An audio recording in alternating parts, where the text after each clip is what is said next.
በአላህ ስም እጅግ በጣም ሩህሩህ በጣም አዛኝ በሆነው የነቢያት ታሪክ የሱሐቦች ታሪክ የታላላቅ ስብዕናዎች ታሪክ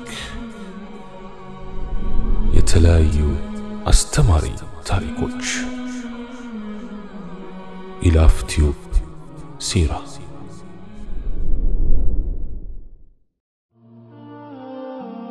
بسم الله اللهم لك الحمد كما ينبغي لجلال وجهك وعظيم سلطانك والصلاة والسلام على حبيبنا رسول الله وعلى آله وصحبه ومن والاه رب اشرح لي صدري ويسر لي أمري واحلل عقدة من لساني يفقه قولي السلام عليكم ورحمة الله وبركاته عبد الله ابن عمرو ابن حرام ولتنيو يا العقبة كالكيدان كتجنجو سبا يمدينة سوج مكاكل عندنا أبو جابر عبد الله ابن عمرو ابن حرام رضي الله عنه يا الله نبي صلوات ربي وسلامه عليه يا عقبة سوج كمكاكلاتشو مري يميوناتشون سوج اندي مرتو بتأيقواتشو جيزي عبد الله رضي الله عنه بأمرار النتمرتوال عندهم بنو سلمة يميسنيوتن قوساوتشون اندي مرام والله نبي صلوات ربي وسلامه عليه تمرتوال قال كيدانون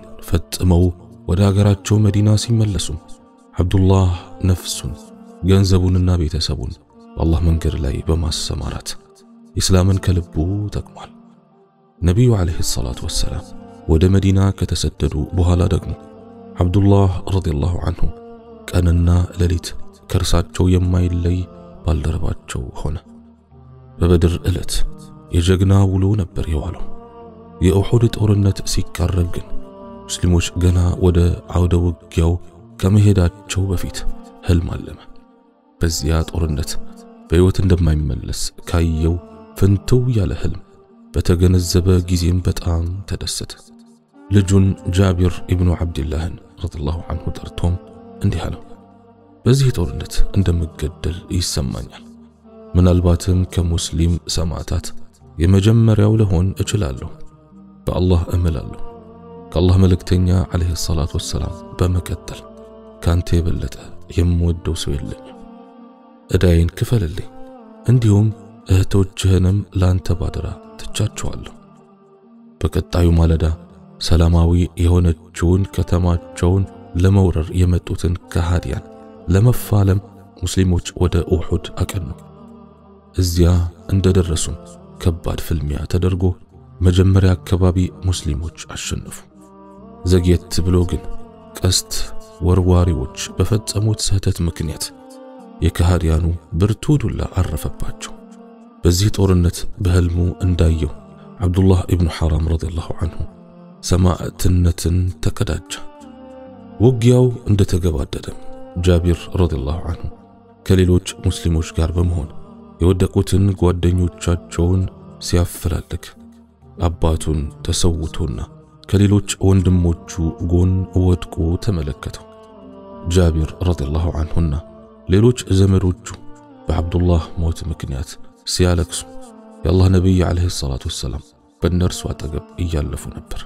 እናም ለእርሱ ብታለቅሱለት ወይም ባታለቅሱለት መላእክት በክንፋቸው እያጠለሉለት ነው በማለት ብስራት ነገሯቸው። አብዱላህ ኢብኑ ሐራም ረዲየላሁ ዐንሁ የጠንካራ እምነት ባለቤት ነበር። በአላህ መንገድ ላይ መስዋዕት የዘወትር ህልሙ ነበር። ከሁሉም በላይ የአብዱላህን ረዲየላሁ ዐንሁ ታላቅ ደረጃ ጉልህ ያደረገ ሁኔታ በመከሰቱ ልጁ ጃቢር ረዲየላሁ ዐንሁ እጅግ ደስተኛ ሊሆን በቅቷል። ጉዳዩ እንዲህ ነው።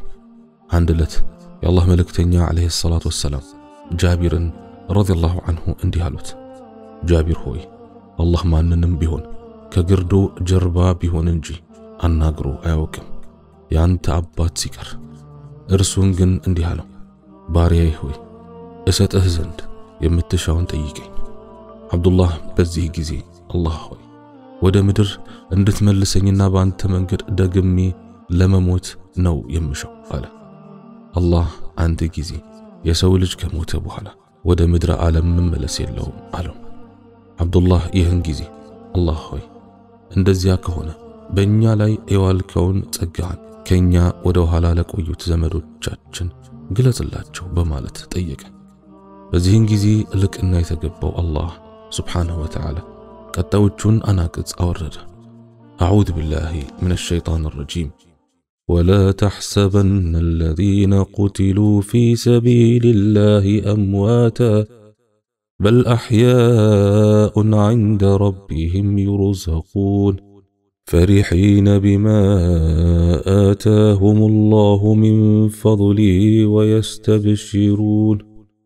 ويستبشرون بالذين لم يلحقوا بهم من خلفهم ألا خوف عليهم ولا هم يحزنون እነዚያም በአላህ መንገድ የተገደሉትን ሙታን አድርገህ አትገምታቸው። በእርግጥ እነርሱ እጌታቸው ዘንድ ሕያዋን ናቸው፣ ይመገባሉ። አላህ ከችሮታው በሰጣቸው ነገር ተደሳቾች ሲሆኑ ይመገባሉ። በእነዚያም ከኋላቸው ገና በእነርሱ ባልተከተሉት በእነርሱ ላይ ፍርሃት ባለመኖሩና እነርሱም የማያዝኑ በመሆናቸው ይደሰታሉ። ሱረቱ አሊ ዕምራን አንቀጽ 169 እስከ 170። ሙስሊሞች የቤተሰቦቻቸውንና ዘመዶቻቸውን በድኖች እየፈለጉ ሲቀብሩ የአብዱላህ ረዲየላሁ ዐንሁ ባለቤት የእርሱንና የወንድሟን በደን በግመል ላይ ጭና ወደ መዲና ጉዞ ጀመረች። ከእርሷ ጋር የተወሰኑ ሙስሊሞችም የወገኖቻቸው በድኖች ጭነው ወደ መዲና አቀኑ። ይሁን እንጂ የአላህ መልእክተኛ ዓለይሂ ሰላቱ ወሰላም ተጣሪ ሰማዕታት በሞቱበት ምድር ሊቀበሩ እንደሚገባ የሚያውጅ ትዕዛዝ በጩኸት አሰማ። ስለሆነም ጉዞ ጀምሮ የነበሩ ሁሉ የወገኖቻቸውን በድኖች ይዘው ወደ ኡሑድ ተመለሱ። የአላህ ነብይ ዓለይሂ ሰላቱ ወሰላም ለአላህ የገቡትን ቃል ኪዳን የፈጸሙ ባልደረቦቻቸውን አካሎች ግብአተ መሬት ሲፈጸም እየተዘዋወሩ ይመለከቱ ነበር። የአብዱላህ ኢብኑ ሐራም ረዲየላሁ ዐንሁ ተራ በደረሰ ጊዜም እንዲህ አሉ። አብዱላህ ኢብኑ ሐራምንና ዐምር ኢብኑ አልጀሙሕን ባንድ ላይ ቀበሯቸው። ሁለቱ በዚህች ዓለም ሳሉ በጣም ይዋደዱ ነበርና አላህ መልካም ሥራዎቻቸውን ይውደድላቸው። እኔም በተናገርኩት እናንተም በሰማችሁት የምንጠቀም ያድርገን። سبحانك اللهم وبحمدك أشهد أن لا إله إلا أنت أستغفرك وأتوب إليك وآخر دعوانا أن الحمد لله رب العالمين والسلام عليكم ورحمة الله وبركاته.